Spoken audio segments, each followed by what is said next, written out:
Hello friends, फिर से मेरी ज्ञान दर्पण चैनल में आप लोग का स्वागत है। आज मैं जितिया से रिलेटेड वीडियो बना रहा हूं जो आप लोग के लिए काफ़ी हेल्पफुल होने वाली है। तो बिना टाइम वेस्ट किए यह वीडियो शुरू करते हैं। जितिया व्रत बच्चों की लंबी उम्र की कामना के साथ रखा जाता है। यह पर्व हर साल आश्विन माह के कृष्ण पक्ष की सप्तमी से लेकर नौवीं तिथि तक मनाया जाता है। यह व्रत संतान की लंबी आयु, सुखी और निरोग जीवन के लिए किया जाता है। ऐसी मान्यता है कि जितिया के दिन व्रत कथा सुनने वाले व्रतियों के जीवन में कभी संतान वियोग नहीं होता।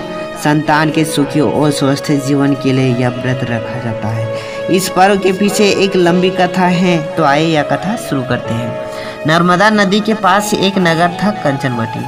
उस नगर के राजा का नाम मलयकेतु था। नर्मदा नदी के पश्चिम में बालूहाट नाम की मरुभूमि थी, जिसमें एक विशाल पाकड़ के पेड़ पर एक चील रहती थी। उस पेड़ के नीचे एक सियारिन भी रहती थी। दोनों पक्की सहेलियां थी। दोनों ने कुछ महिलाओं को देखकर जितिया व्रत करने का संकल्प लिया और दोनों ने भगवान श्री जीवतवाहन की पूजा और व्रत करने का प्रण लिया। लेकिन जिस दिन दोनों का व्रत रखना था, उसी दिन शहर के एक बड़े व्यापारी की मृत्यु हो गई और उसका अंतिम संस्कार उसी मरुस्थल पर कर दिया गया। सियारिन को भूख लगने लगी थी।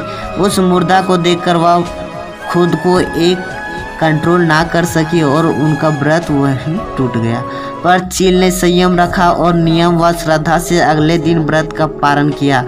अतः फिर अगले जन्म में दोनों सहेलियों ने ब्राह्मण परिवार में पुत्री के रूप में जन्म लिया। उनके पिता का नाम भास्कर था। चील बड़ी बहन थी और उनका नाम शीलवती रखा गया।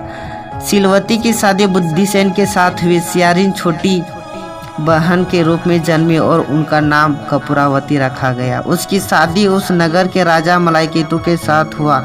अब कपूरावती कंचनवटी नगर की रानी बन गई। भगवान जीवतवाहन के आशीर्वाद से शीलवती के 7 पुत्र हुए, पर कपूरावती के सभी बच्चे जन्म लेते ही मर जाते थे। कुछ समय बाद शीलवती के 7 पुत्र बड़े हुए। वे सभी राजा के दरबार में काम करने लगे। कपूरावती के मन में उन्हें देख ईर्ष्यालु की भावना आ गई। उस राजा से कहकर सभी बेटे के सर काट दिए गए। उन्हें 7 नए बर्तन मंगवाकर उसमें रख दिया और लाल कपड़े से ढककर शीलवती के पास भिजवा दिया।